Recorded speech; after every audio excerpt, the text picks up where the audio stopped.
SwayamPrabha. Digital India. Educated India.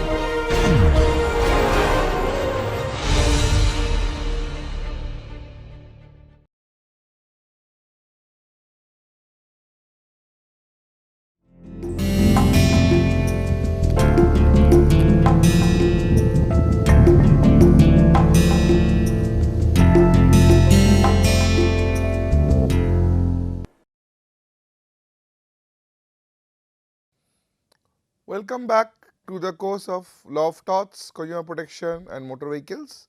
This is the 13th lecture, and in this lecture we will discuss about a new category of torts. Till now you have heard about what is torts, what are its constituents, what are the justifications when such a wrong does not remain within the category of torts, who can be sued or who can sue in torts, then the liabilities, so the fault liability, no fault liability, then liability for wrongs committed by others, vicarious liability, which is wrongs committed by others, which is called the vicarious liability, and then from there we have moved to some specific category of torts. So we discussed negligence, which is the first and the most important aspects of tort liability in the modern time. Then we discussed trespass, we discussed nuisance. Now in this we will discuss not something when a wrong is committed against the body or against a person's property. This is a wrong which is per se consisted, which is a wrong which is against a person's reputation. Now it is very important in human life that we have to preserve our reputation. We are making all efforts to make our life smooth, our life happy, and as financial aspects are important for life, as health is important, equally reputation is important.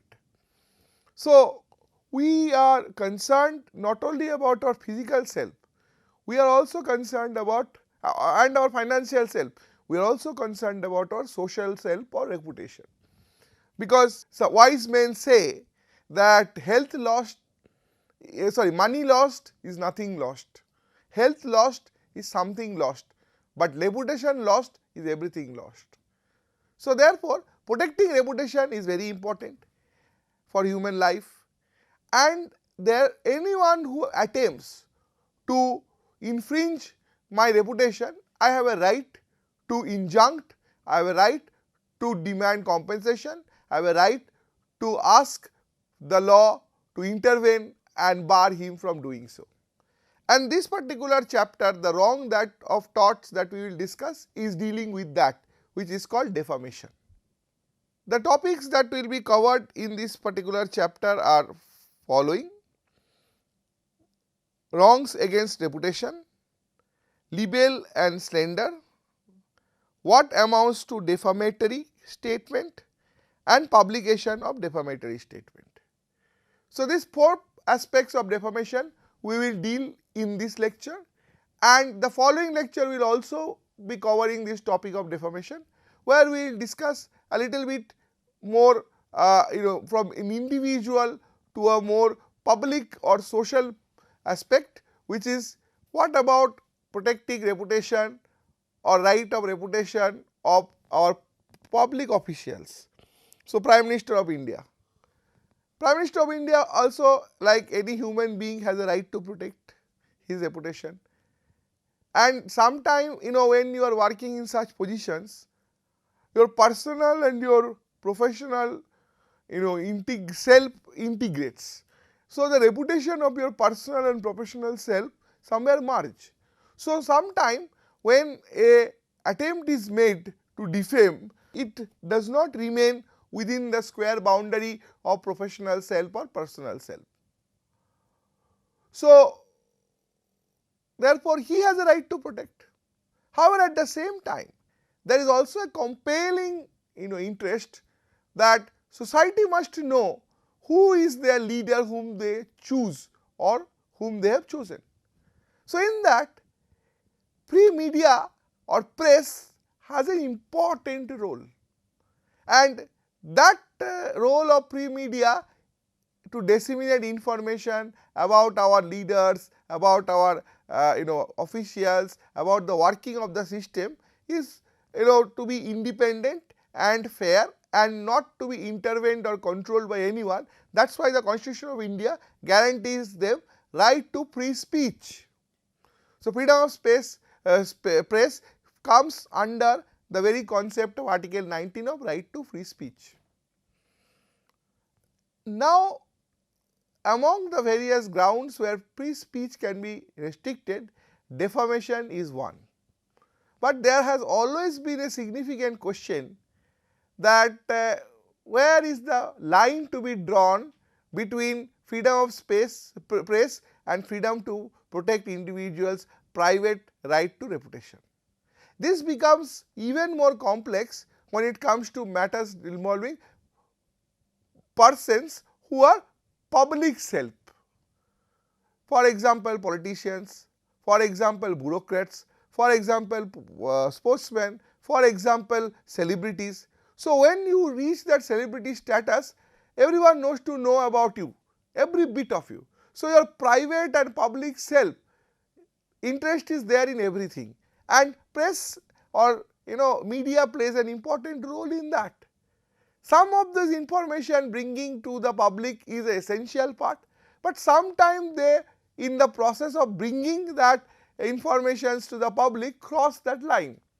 So, where they cross the line and infringe, there the problem arises. But the question is, then how do you tackle or how do you deal? So, the second part of the lecture will be primarily devoted in this aspect. But the first part of the lecture we will be discussing about defamation as a tort and the aspects dealing with defamation itself. So, moving on, what is defamation and what is its aim? Law of defamation aims to establish a balance between competing private interests which a person has in his reputation vis-a-vis public interest which every person has in freedom of speech. So, as I said, the very purpose of this particular branch of tort law is to bring a balance, because protecting individuals' reputation is an important aspect. But if there are some part which is necessary for the public interest to be disclosed, then that has to be disclosed. And sometime that disclosure may not be very acceptable to that person against whom the disclosure is made, or very pleasant. So, when there is unpleasant disclosures, there this crossroad comes, and there the law of defamation plays the role of balancing the interest, one a private interest of individuals to protect their reputation, and another is the public interest which every person has in freedom of speech. So, the wrong of defamation may be committed either by way of written or equivalent or by way of speech. So, defamation can be committed in any way, any form. So, X is a person who is say director of a very reputed national institute, and I am an employee of the institute. I wanted promotion. Now, X of course was not involved or involved, I have no idea, but somehow I could not qualify the process and I was denied.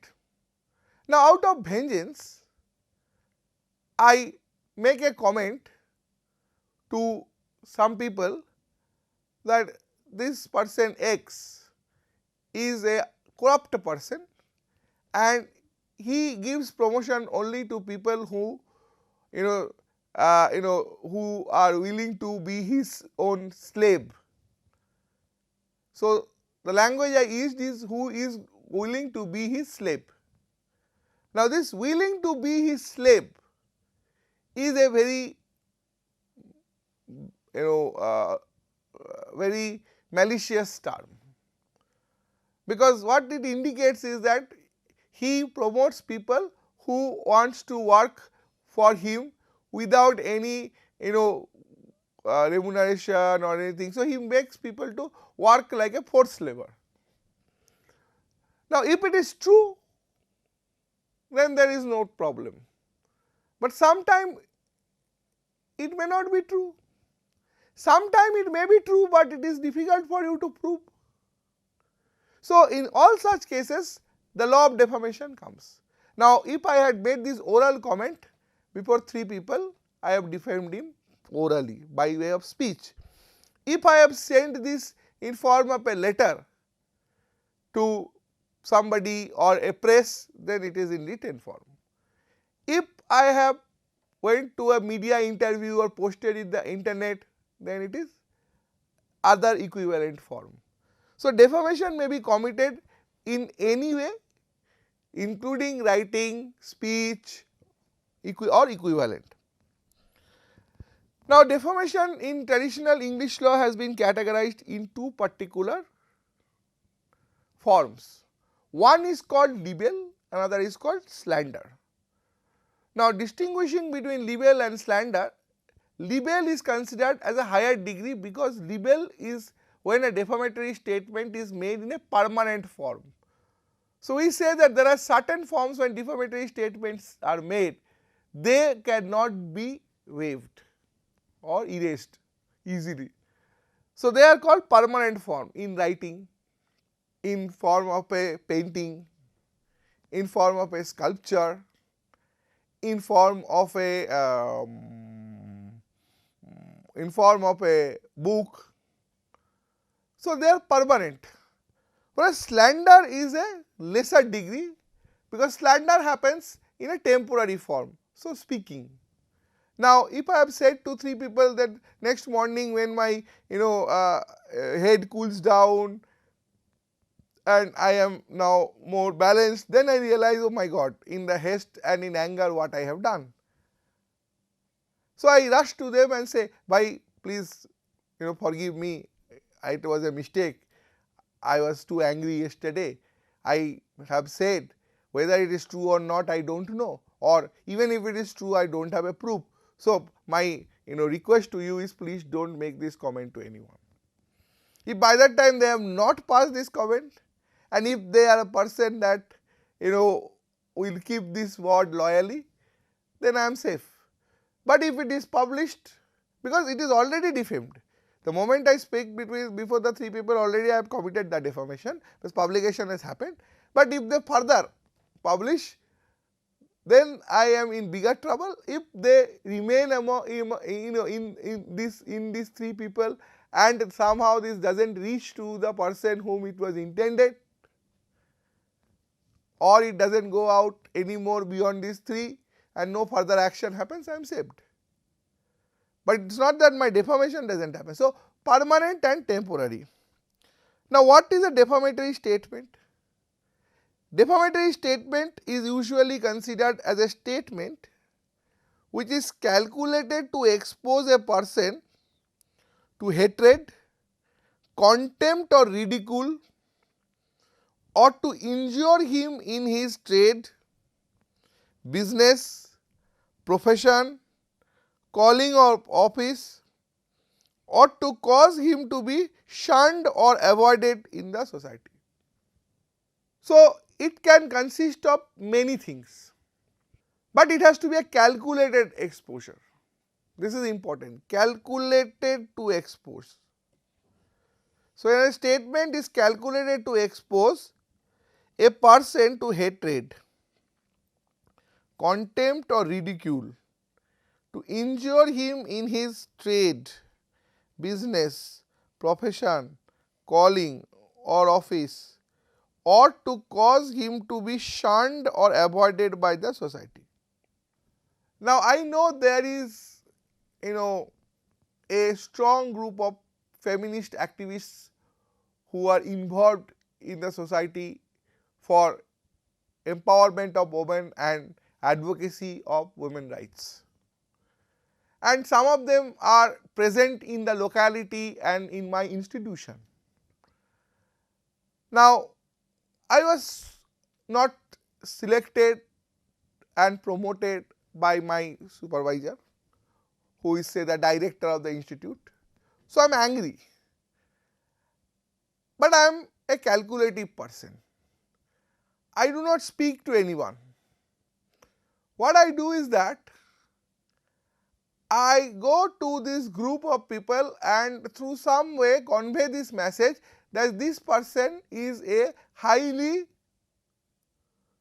anti-women gender. And you know, in the last admission he did not took a single woman candidate. Just now see, he has conducted the promotion of all the staffs, administrative and teaching and others, and not a single woman was promoted. So, he is a very, very anti-women, and I do not speak more than this. Rest I don't think is done, because then that organization will make sure that they find necessary documents, necessary information. If they don't even, they will do the advocacy, they will go to his office and they will start dharna, they will do this, they will do that. So, I know my job is done. So, this is calculated exposure. To what? To injure him in his business, profession, calling of office, or to cause him to shunned or avoided in the society. So, very calculatedly I have done this work, right, because I do not know I have any proof, but the only rhetoric proof that I have is that these two interviews or these two absorption happened in the recent past, where not a single woman was found eligible for either promotion or open interview based appointment. So, that means that he is not willing to appoint a women employee, he is anti-women, or he is that kind of a supervisor who does not like to have women in his office for whatever reason. And I am telling this in a very calculated manner, so that he can be therefore injured in his business, profession, or shunned from the society. And why I am doing this calculated step? Because I am angry. I want my pie of vengeance, but I directly cannot do. So, that is also a defamatory statement, but it is done in a very interesting way. So, defamatory statement not always are very direct, they can be in indirect form also. We will come to that a little later. But a mere insult or abuse does not by itself constitute defamation. In a room, I am with that person after the interview, and I came to know no promotion. I went to him. Why have you not promoted me? There is nobody, only me and him.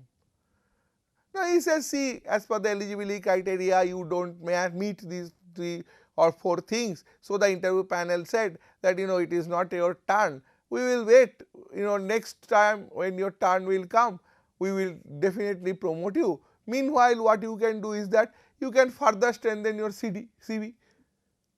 Now, I tell him, no, all these are nonsense. You do not want to do promote me, because I am not ready to be your slave.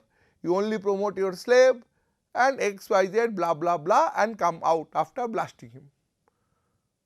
Now, this can be personal harassment, but not defamation. So, mere insult or abuse does not by itself constitute defamation. So, what constitutes defamation will come a little later, but before that let us see the distinction between these two terms, libel and slander. What are the distinction between these two terms, libel and slander? Now, libel is a defamation in a permanent form, written, painted, recorded in a lecture like this, video or a audio mode, and then broadcasted. newspaper information, wall writing, circulating what you call brochures or booklets, pamphlets, all of these ways by which in permanent form you can defame somebody. Whereas slander is a very transient form, transient because it can quickly get erased. Human memory is very short. It just remembers things for a very short time and then it forget. So, it is a transient memory. So, when it is not in a permanent form like this, then it is transient form, it will be there for some time and that will be forgotten. Similarly, second is libel is a second difference, libel is a criminal as well as civil wrong, whereas slander is only a civil wrong. Now, as per Indian Penal Code, defamation in permanent form is considered as an offence. Hence, libel is a both criminal wrong as well as civil wrong, but slander is not included in the criminal defamation form because it is a transient form. So, therefore, slander is only having civil wrong. So, slander only relief is in civil law, but libel relief can be claimed in civil law as well as in criminal law. Third, libel is in itself an infringement of a right actionable per se. So, libel itself is an infringement of a right and actionable per se. Slander is actionable only when special damage can be proved. In trespass also we saw actionable per se and nuisance proof of special damage. So, libel slander also same difference. In libel, it is infringement in itself and does not require any proof of special damage. Simply that statement published which is false or falling within the category that I have discussed, any of them is enough and it is actionable per se, no special damage needs to be shown. But slander requires showing special damage. Libel conduces breach of peace, slander does not. So, blasphemy is a form of, you can say, libel. When you speak wrong words, bad words against religious sentiments, against social sentiments, cultural values about group of people and their whatever feelings, then that is not something which is just a private, it is a public matter. So, when in course of the Ayodhya dispute after it is over, now if continuously group of people say that now we have recovered, all the Mongols and Mughals have been thrown out of this country, therefore we will also see how we will throw out these Muslims out of the country, this kind of statement, it is blasphemic, or it is a statement that spreads communal feeling or hatred and cannot be tolerated by law. And hence they are considered as against breach of peace, because if these statements are believed and the other group against whom the statement is made, they assemble and they now protest, it may lead to breach of peace.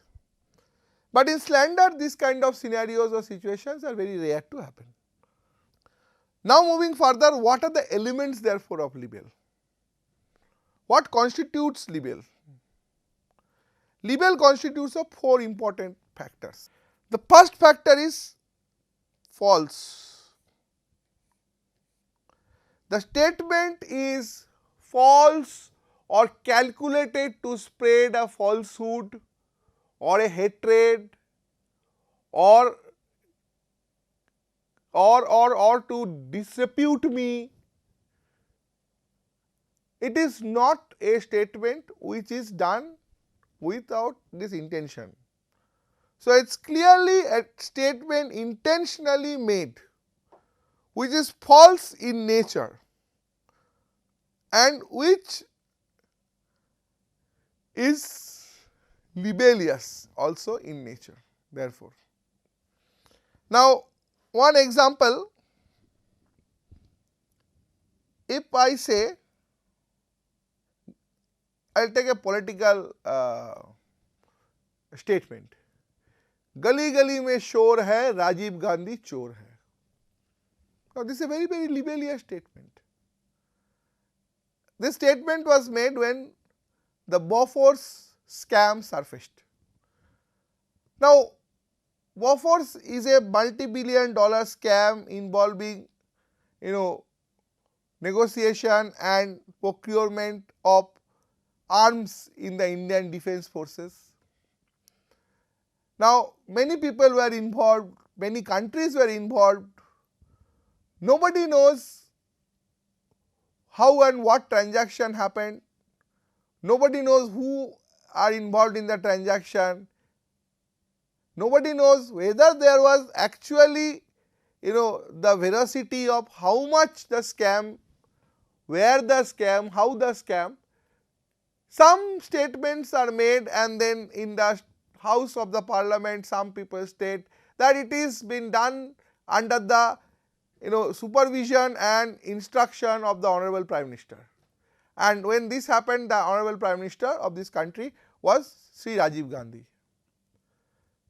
And moment that happens, the political satire or political narrative starts that gali gali mein shor hai, Rajiv Gandhi chor hai.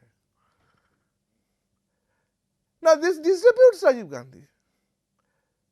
Now, you may say this may not disrepute his personal, but it disreputes his professional.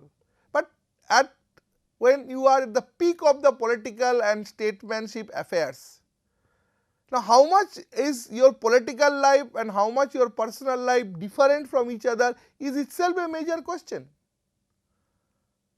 So, when you say gali gali mein shor hai, Rajiv Gandhi chor hai, so do you mean Rajiv Gandhi the Prime Minister? Do you mean Rajiv Gandhi the individual behind the Prime Minister, or do you mean Rajiv Gandhi both individual and the Prime Minister? Because ultimately you will say Prime Minister is what? It is a title. And if corruption is happening in the era of this Prime Minister, it is not because of the title, it is because of the person who is behind that title, and that is Rajiv Gandhi. So, gali gali mein shor hai, Rajiv Gandhi chor hai. But where is the proof? Nobody knows.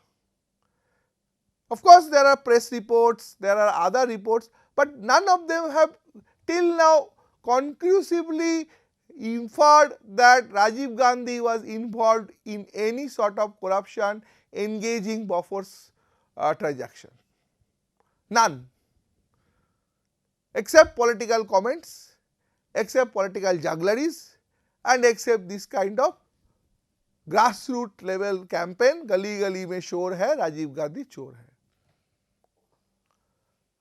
But as it was because against Rajiv Gandhi, who is a not ABCD person, the Prime Minister of India at that time, former Prime Minister now, a Prime Minister of India at that time. So, he is a public personality. So, the defamatory rule against him would apply in a different manner. And he himself was also not bothered to defend or just go to the court and seek, because he thought as a political person, my job, if I want to give an answer, I have to give it through my work and through the election mechanism. So, falsehood is one of the primary aspect, and falsehood does not mean when as the statement have to be always false.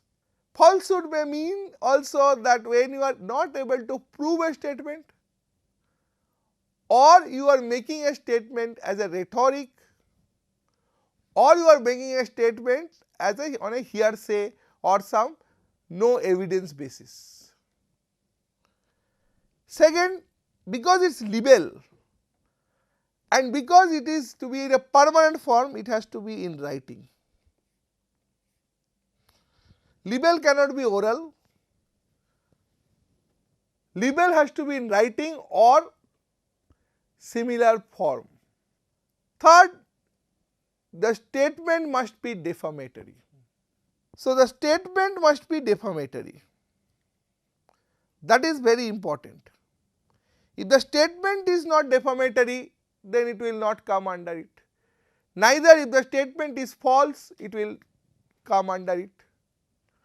So, the statement has to be false, the statement has to be defamatory.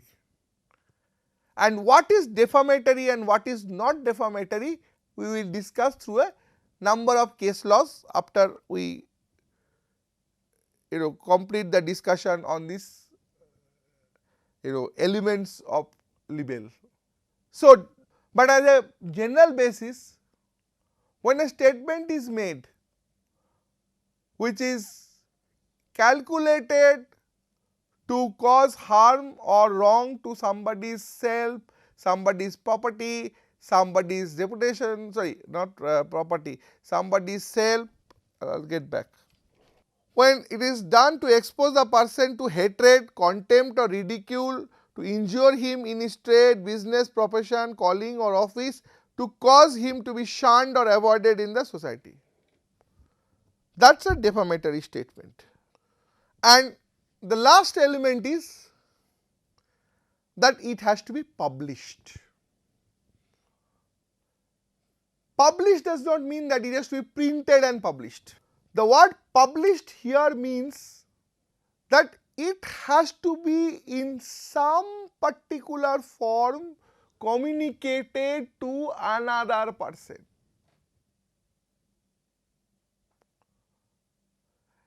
Only one more person knowing is publication.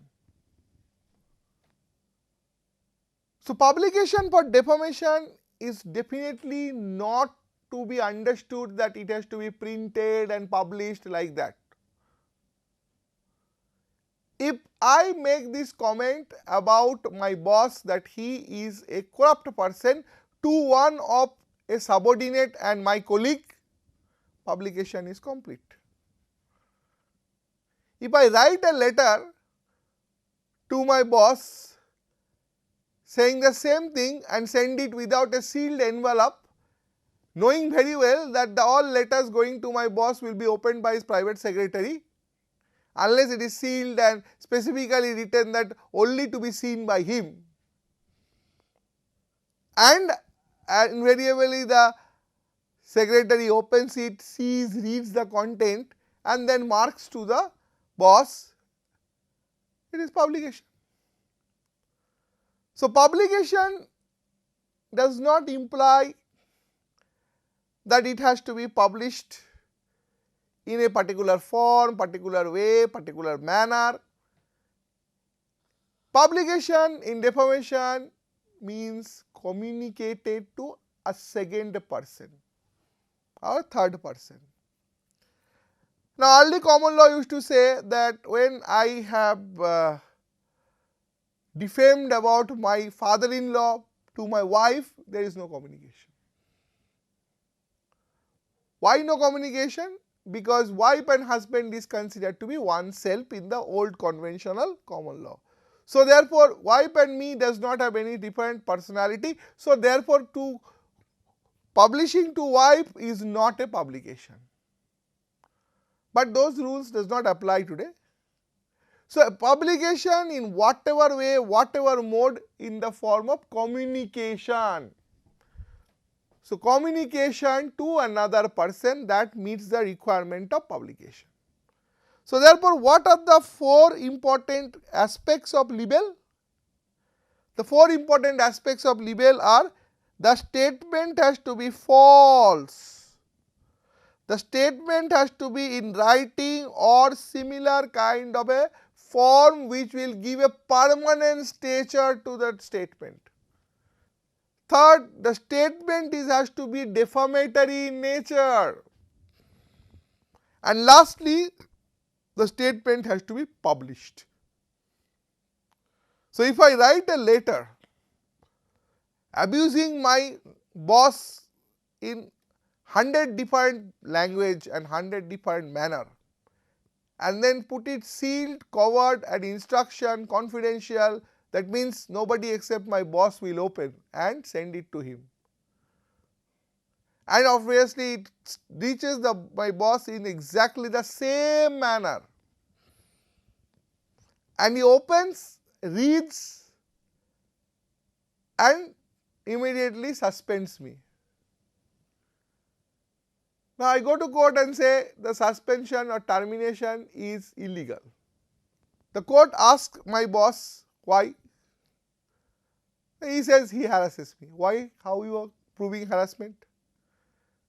He has written bad things about you. Where? To a letter to me. Court says show us the letter. So my boss produces the letter. Now after the letter is been produced before the court read the hearing of this particular employment matter is stayed. What my boss does is that he files a defamation case against me. Now there the court asks, is it false? He says yes. Is it in writing? He says yes. Is it defamatory? He says definitely. Is it published? Yes. How? I produced it before the court. Why you produced? Because I filed a case of defamation against him. Did he publish to anyone or he communicated to anyone other than you? I don't know. And no publication is considered, because the publication cannot be to the person who is defamed. So, if the communication is restricted between the person who is aiming to defame and the person who is defamed, that communication is not publication. Publication means at least one more person who is not among the two persons who are involved in this defamation. Now coming to the question, what amounts to defamatory?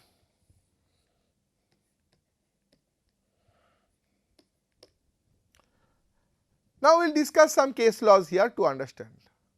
The first case law is a very notable case, CCD versus Daily Mirror newspaper. Now this case involves a young woman who was married to a very rich person having a huge business of horse breeding and an investor in several kind of sports involving horse, including the derby, and after some time they got divorced. But even after the divorce, this lady has retained the social relationship with that man. So that man visits this woman often, and then one particular day this Daily Mirror newspaper publishes a photograph of that gentleman with another young lady and saying that this man is going to get married to this person and he has certain good things, etc., etc. And this the lady feels that it is offensive and defamatory, and she brings a suit. So the lady brought an action seeking damages against defendant for libel. She asserted that the defendant's statement contained an innuendo that she was an immoral woman who cohabited with another man without being married to him. Held, if publishers of newspaper who have no more rights than private person publish statements which may be defamatory of other people without enquiry as to their truth in order to make their paper attractive, they must take the consequences if on subsequent inquiry the statements are found to be untrue or capable of defamatory and unjustified inference. So what was that defamatory statement? Now that picture of that man and that different woman was there, and they said that this young, handsome, rich bachelor person is going to get married to this wonderful girl. Now, the moment you say young handsome bachelor, that means this person is unmarried. Now, this lady CCD has stayed with this husband, with this man as his legal wife till divorce, and there are many people in the society, their friends, their relatives who know, and they also know that or she has introduced him as her husband, and they also know that now they are divorced, but they still continue a good relation and they are at times together. Now, CCD feels that although there was no mention of her, no direct connection, but this unmarried bachelor person will be having an impact on her character, because those who know her, they will feel that she is a lady of less virtue or of an immoral character, because she was cohabiting with a person with whom she was not married and said that she is married. So, she feels that by this statement the newspaper is actually trying to diminish her character. This was her proposition claim with connection to whether it is defamatory or not. Now, the first thing the court had to see, that if this statement was made by a private person against a private person, will this be a defamatory statement? And the answer was yes. Now, why the answer was yes? The answer was yes for this reason, that those who knew and they could make out who are the persons involved, they can definitely make this inference about the character of this lady from reading the newspaper. There is a possibility, and the possibility is quite high. And if that possibility, and most importantly, this was argued in the court that there was no reference to her, how can somebody make out? So, the answer was that those who knew. So, they said that those who knew, then they will also know that they were married, or those who knew, they will believe CCD. But the court said no, reputation is more important to people, those who know me before them, my reputation, than the world at large. The world at large does not know me, they do not know I am a good or bad. But people who know I am a good person, suddenly this tarnish my reputation. So, my reputation is tarnished there. So, that is how it becomes defamatory. And secondly, if a private person can be found guilty, then a newspaper will not be spared just because they are a news agency and this person is a celebrity. Because if you are publishing untrue information, false information, without doing subsequent enquiry or verification, which disreputes another person for mere financial reason or making your paper attractive to your audience, then you should be willing to also take consequences when these are defamatory and unjustified. Now, moving to the next case. So, therefore, from this case, certain important tests or certain important indicators arise as to what is or when a statement can be considered as defamatory. So, what is that statement can be considered? When it exposes the plaintiff to hatred, contempt, ridicule or obloquy, injure him in his profession or trade, or shunned him or avoided by his neighbours. In this case, the court said that those who knew Mrs. CCD, they will also know now that she is a lady of immoral virtue, because she was saying that this person is married, I am her wife, and they stayed together in the disguise of the marriage, and which is false, because the newspaper says he is a bachelor or unmarried person. So therefore it will make him shunned or avoided by his neighbors. So on this ground, and reputation according to court is most important to the people who know me than know the people who don't know me. If I am going to protect my reputation, I am largely to protect the reputation before the person who know me, because my reputation matters to them and to me. And the meaning of the word is a legal action is a matter of impression. So what I am saying, impression as an ordinary man gets on the first reading, not a later analysis. So on the first reading, later analysis in the details they defended that they have said this, that, but it is not important. What is the first and why you have made some things in bold, something in non-bold? Because the part in bold you want them to be taken special eye capture, and this was written in bold, handsome, unmarried, bachelor is getting married to this person and they exchange their ring. So that is enough in the first reading for ordinary man to make an impression. And the statement must refer to the plaintiff. In an action of defamation, plaintiff must show the defamatory statement refers to him. It is not necessary for the purpose that the plaintiff should have been described by his name or her name.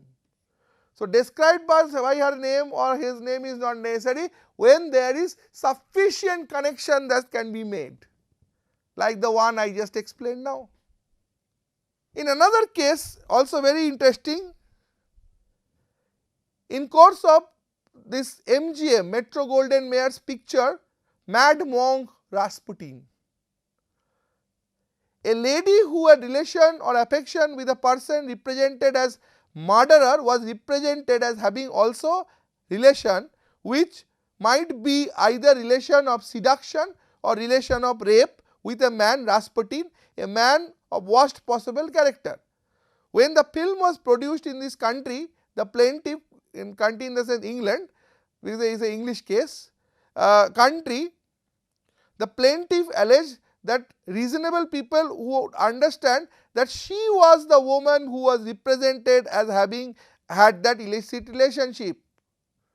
So Rasputin was that worst hated person in Russia, who was the prime bishop and advisor of Tsar Nicholas, and there were a lot of things, and this person had relations with many people, and in this movie, which was kind of an autobiography on Rasputin, it depicts character of a woman which anyone can make that it is the Russian, it is depicted on the Russian royal house Princess Arina Alexandrova of Russia,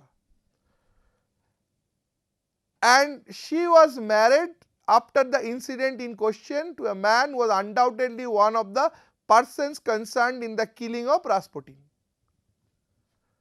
So she issued a writ for libel against the English company,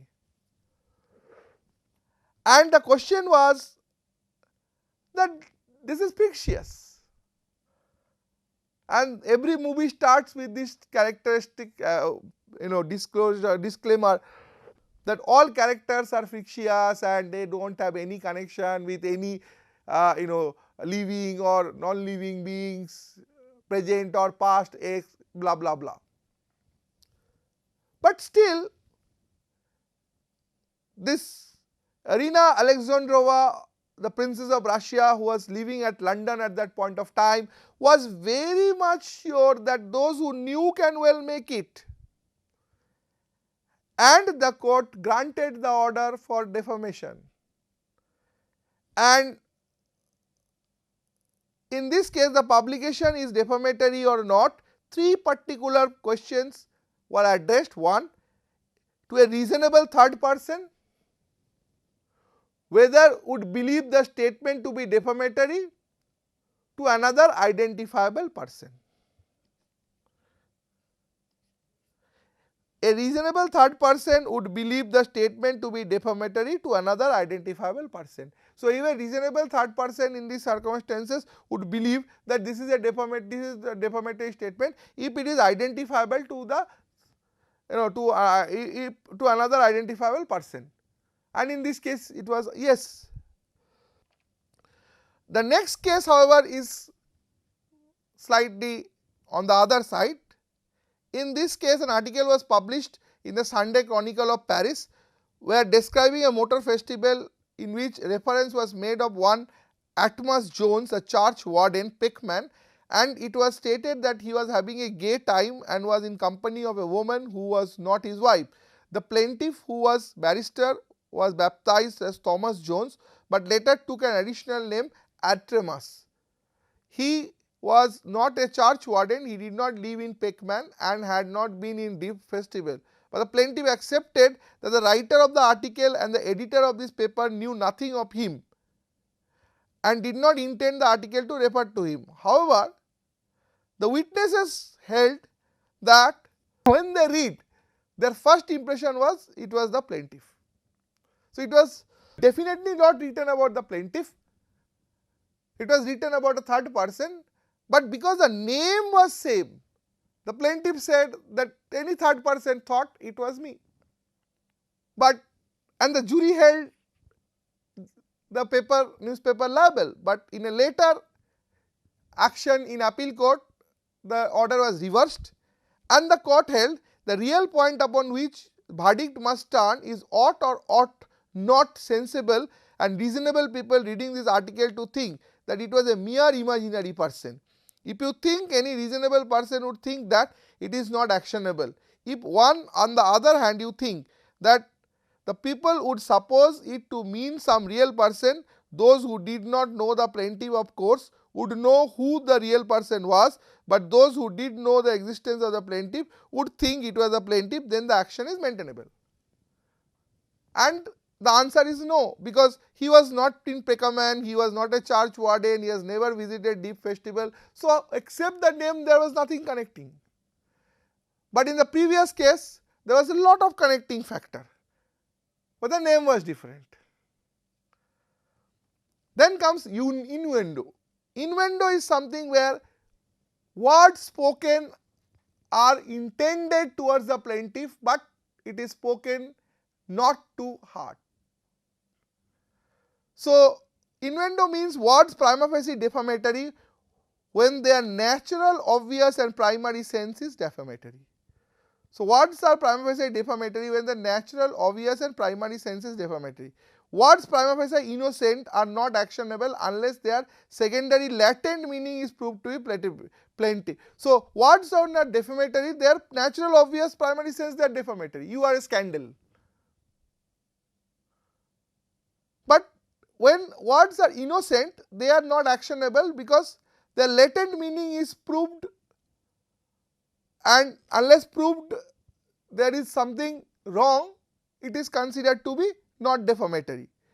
Innuendo is an explanatory advertisement in the statement of claim defining the meaning which plaintiff assigns to the words complained by the plaintiff as they apply. For example, handsome unmarried bachelor in CCD's case.